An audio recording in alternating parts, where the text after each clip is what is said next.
tonight on the Final Play.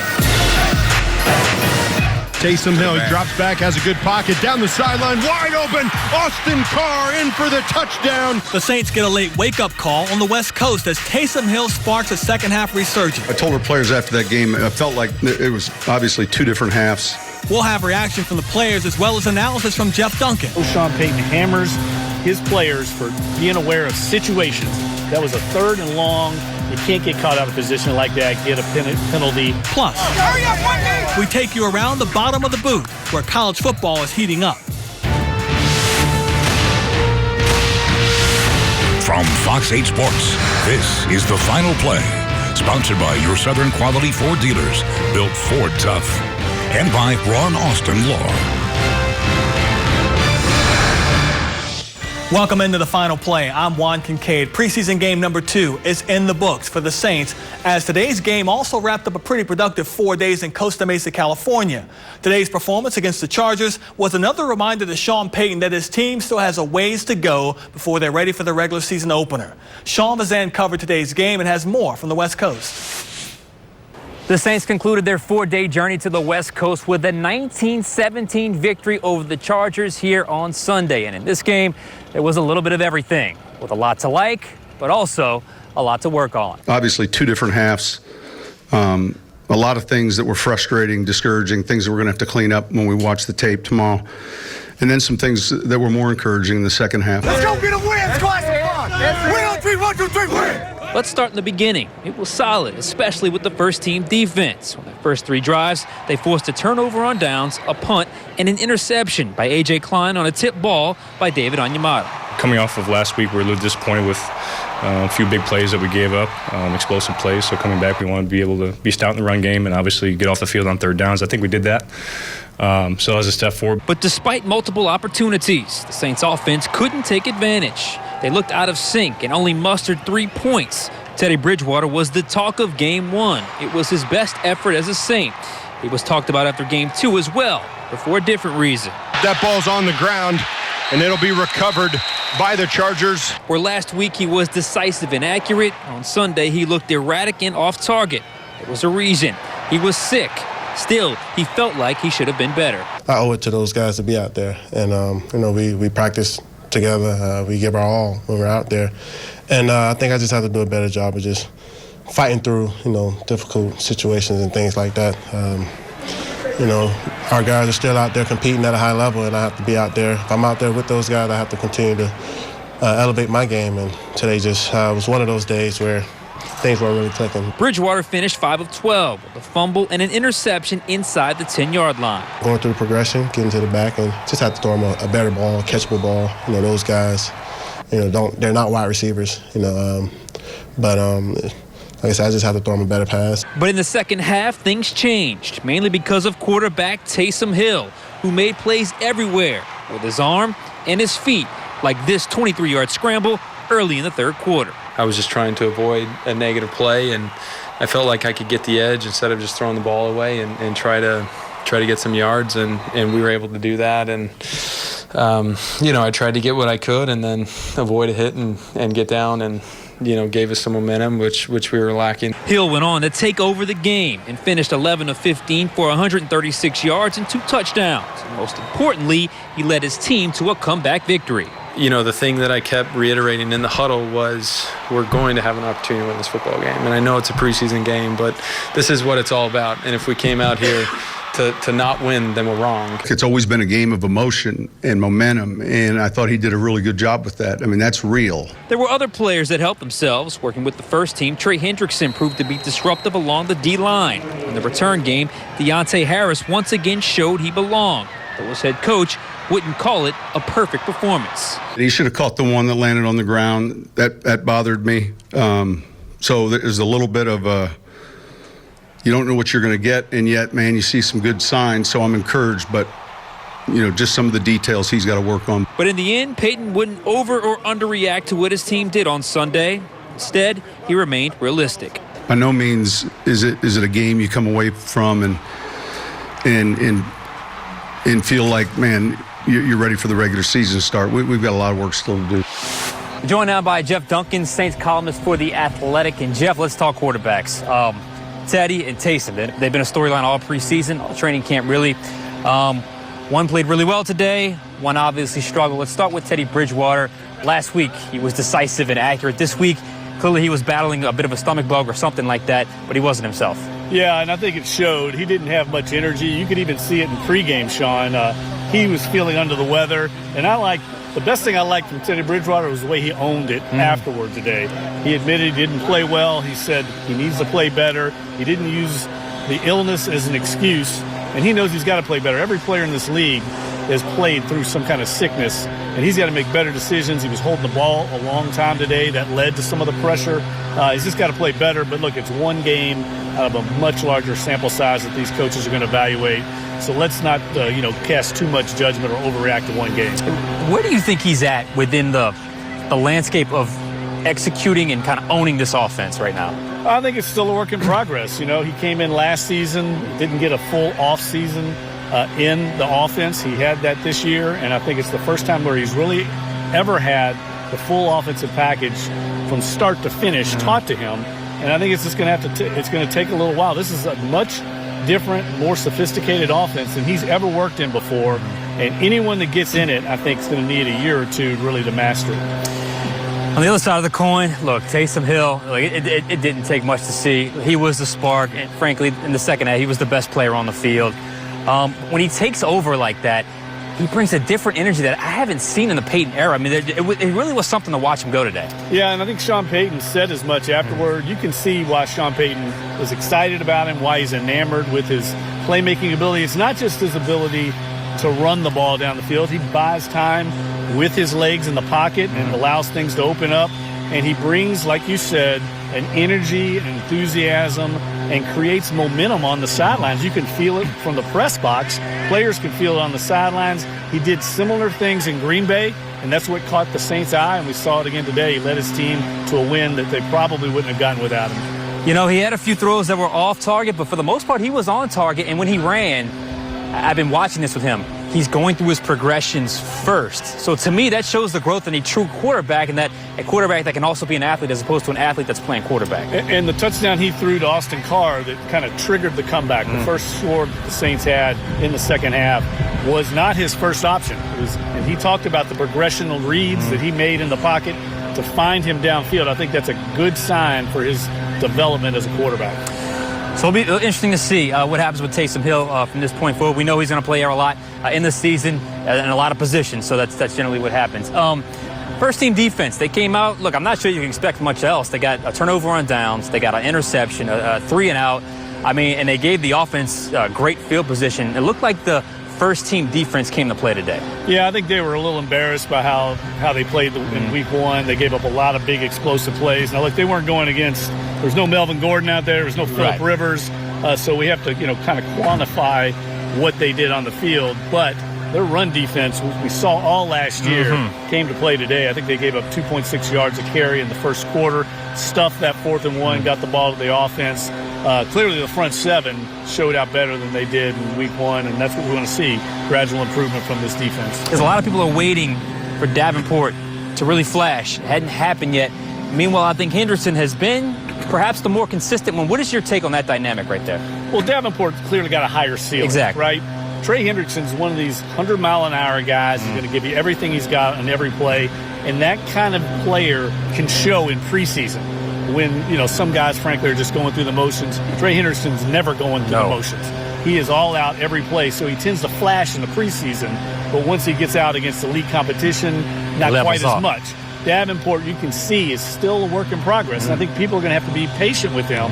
He's a big guy. He came from a small school, and he's learning on the run here. I don't think it's going to be an overnight transformation into a dominant player. It wasn't for Cam Jordan. I don't think it's going to be for Marcus Davenport, but I wouldn't give up on him. Because it just takes a while. Well, anyone else jump out to you as far as helping themselves here today? I thought a couple of young guys did. Porter Gustin, the defensive end from Southern Cal, a guy that plays a lot like Trey Hendrickson, frankly. Kind of an overachiever, grinder on the outside. He just continues to show up, making plays. And I thought Devine Zigbo, the running back out of Nebraska, a guy that you can see his running skills are NFL level. Now, he's got to get all the nuances and some of the little idiosyncrasies of this offense down.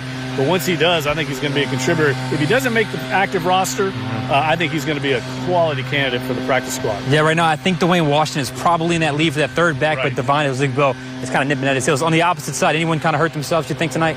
Well, I didn't like the penalty that King Crawley gave. You could see it on Sean Payton's face. He's seen that kind of penalty from King Crawley before.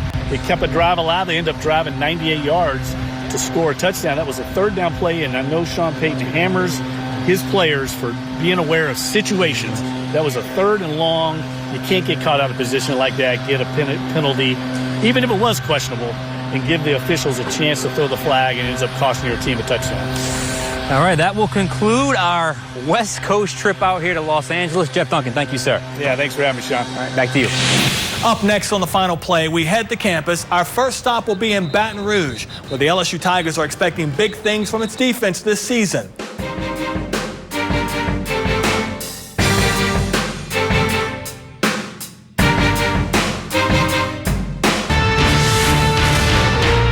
You're watching the Final Play. There's been so much talk this offseason about the change that's taking place with the offense at LSU that somehow the defense has gotten a bit overlooked. But make no mistake, Dave Aranda's unit is going to be as good as they're usually advertised to be. Here's Chris Hagan. The last time we saw LSU play a real game in the Fiesta Bowl, they did so without their real defense on the field. Turns out, that was a blessing in disguise. It brought out the best in Rashard Lawrence, who led the defensive line with 2 sacks. We also saw flashes of Jacoby Stevens at safety and linebacker Patrick Queen, whose roles will grow in 2019. We don't look at it as like a negative thing. You know, it's very great because you never know what can happen. Like, stuff has happened this fall. People have gone down. Next man has to step up. That's what Coach O preaches us, and I feel like that has been very great for us. Along the line in particular is an area where LSU's needed improvement. The deeper defensive line that they have now should not only help them avoid any major setbacks with injuries, but keep them fresher on the field as well. It doesn't matter if you're an All-American defensive lineman or you're just getting into high school. If you're playing 50, 60 plays a game, you're not going to put out your best film. But you tone that down to 30, 40 plays, and, guys are going in every other drive or subbing out mid 12, 11-play drives. Now you got guys playing at a high level. And since we love to talk about that all-important matchup with Alabama, yes, depth will play a big role there as well. Going into, late games in November, when you can have guys fresh for that late in the season, I'm not going to sit here and guarantee wins, but when you can have guys, your big boys fresh, good things happen. For a senior like Fehoko, who's one of several on the defensive side of the ball, he wants to end his career on top. And he's doing everything he can to make sure everyone, from the fifth-year guys to the freshmen, share that same sense of urgency. When Coach O is aggressive on us, when Coach O is hard on us, that's because he wants the unit to perform at a high level.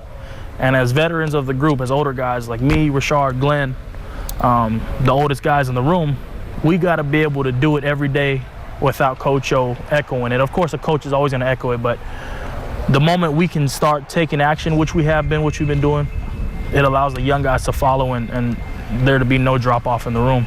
Reporting on the Tigers, I'm Chris Hagan for the Final Play.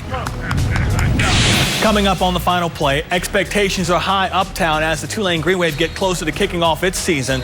And in the Southland Conference, everybody's chasing Nicholls State. And that includes the Southeastern Lions. We'll check in on all 3 teams when we come back.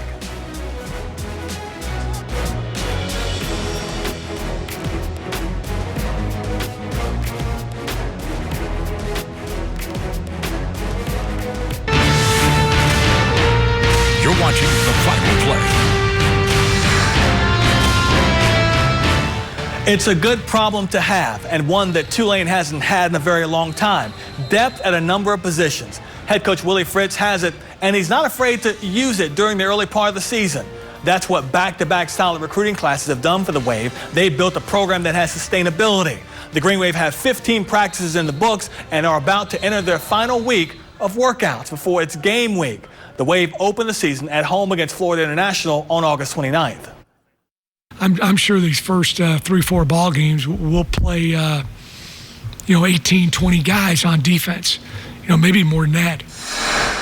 In the Southland Conference, everybody's chasing Nichols, and the Colonels know they have that huge target on their backs. Head coach Tim Rebo put the team through their second and final scrimmage of fall camp on Saturday, an 80-play controlled scrimmage.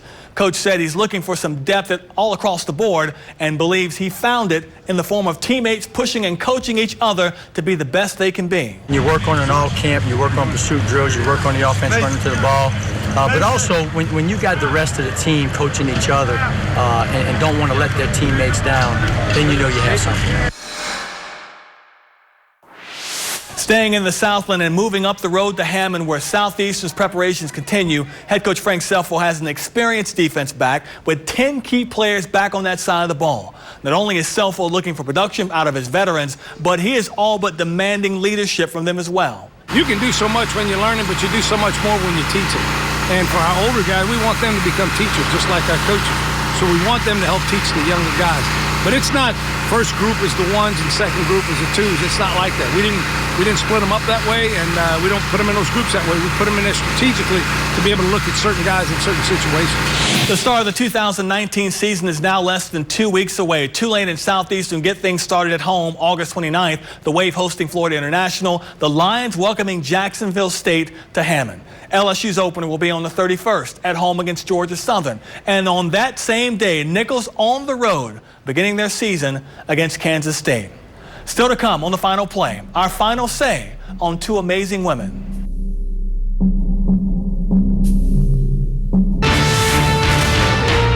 You're watching the Final Play. Our play of the week comes from today's Saints-Chargers game and from the legs of Taysom Hill. This is what makes Hill such a weapon under center. He had a nice touchdown throw to Austin Carr today, but this was much more impressive. A 24-yard run with a stiff arm. It got the Saints the first down, and it gave us our play of the week. Finally tonight, we want to take a pause to honor two amazing women that had a profound effect on Louisiana. First, Governor Kathleen Blanco, who passed away earlier today, losing her long battle with cancer. She was 76 years old. Recently, Governor Blanco was honored by the Saints, entering the team's Hall of Fame as the Joe Gemelli Award winner.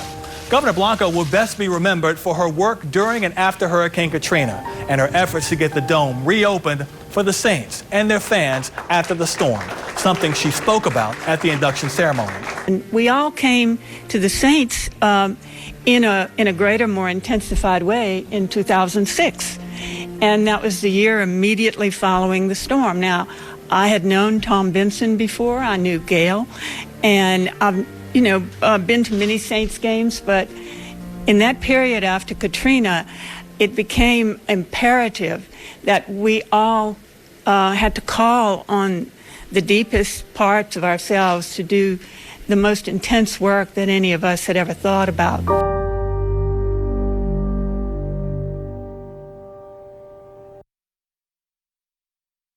The passing of our friend and colleague Nancy Parker has left family and friends with far more questions than answers, and it's left all of us with a pain that will never go away.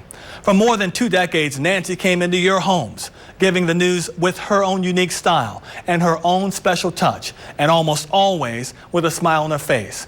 What's also not lost is Nancy's love for the Saints. So here's our reminder to you just how much this Alabama lady loved being a member of the Who Dat Nation. Good night. Who Dat? We gonna take it. Yes, indeed. Who Dat say they're gonna beat that Saints? They are words that undoubtedly make some English teachers cringe. Who Dat? Who Dat? But those who love the black and gold shout who dat like Shakespeare do dat. For decades, it's been a greeting and a threat. But where did the chant really come from? The real answer, some are convinced, is about 90 miles southwest of the Dome. Patterson, Louisiana, on the tranquil banks of Bayou Teche, a community of about 5,000 people where football is everything. This is Patterson High School, home of the Lumberjacks. 30 years ago, this football team was riding high, district champs and runner-ups in state. Homegrown superstar Dalton Hilliard was on Patterson's team that year, and it was in the famed Sugar Stick Stadium that legend has it the Who Dat chant was born. Dalton ran down the field, bust one for around about 40 or 50 yards. Lawrence Francis says he was in these stands when he uttered the Who Dat chant the first time. The 79 Lumberjacks were making a game-saving play against Notre Dame school. So we was in shock. What's that? Who that? How did he do that? Who that? Who that? Who that talking about beating them Jacks? Who that? Who that? Sure not Notre Dame that. You know, that's how it started like that. It was quite a spectacle, bouncing down Collins Avenue by million-dollar yachts. A hoopty Who Dat explosion that traveled hundreds of miles for a Super Bowl. My friends call me the Thriller. Jerry Vergadamo is the captain. Bunch of people put in a lot of work and dedicated their time and effort, and we built it, and it's just as solid as a rock. Well, it's a school bus. It's made for moving kids. Keep the radio down. They were sort of like kids as they made a quick stop to a hotel. Onlookers transfixed over this breed of fan called the Who Dat. These guys are great. Look at them. They're enjoying themselves, having a good time. Did they come all the way from New Orleans like that? Yeah. Wow. Retired quarterback Doug Flutie watched in amazement. Yeah, I've jumped on the bandwagon, but not in the bus. Evander Holyfield took pictures with the Who Dat ladies. Football great Tony Dorsett was whipped into a Saints frenzy. If they win, Mardi Gras won't have nothing on what's going to happen in New Orleans. Trust me. When the bus loaded, South Beach didn't stand a chance. You made it to Miami. I mean, are you pinching yourself right now? Pinching myself. I'm sitting in a party float with Tony Dorsett sitting in front of me, okay? Now, you tell me, do I have to pinch myself? Beads flew, people speechless. Some feared they'd get hit. We're going to show Miami how to Who Dat's party. First impression is, what in the heck is that? And then they go, wait, that's some Who Dats. That's some Who Dats. Not at all. That's something new for Miami. It's going to be a really good thing for the Super Bowl. As a passenger on this hypno bus, it's hard not to get into the act. So the mission is to get this job done Sunday, and it's going to be a party back in New Orleans.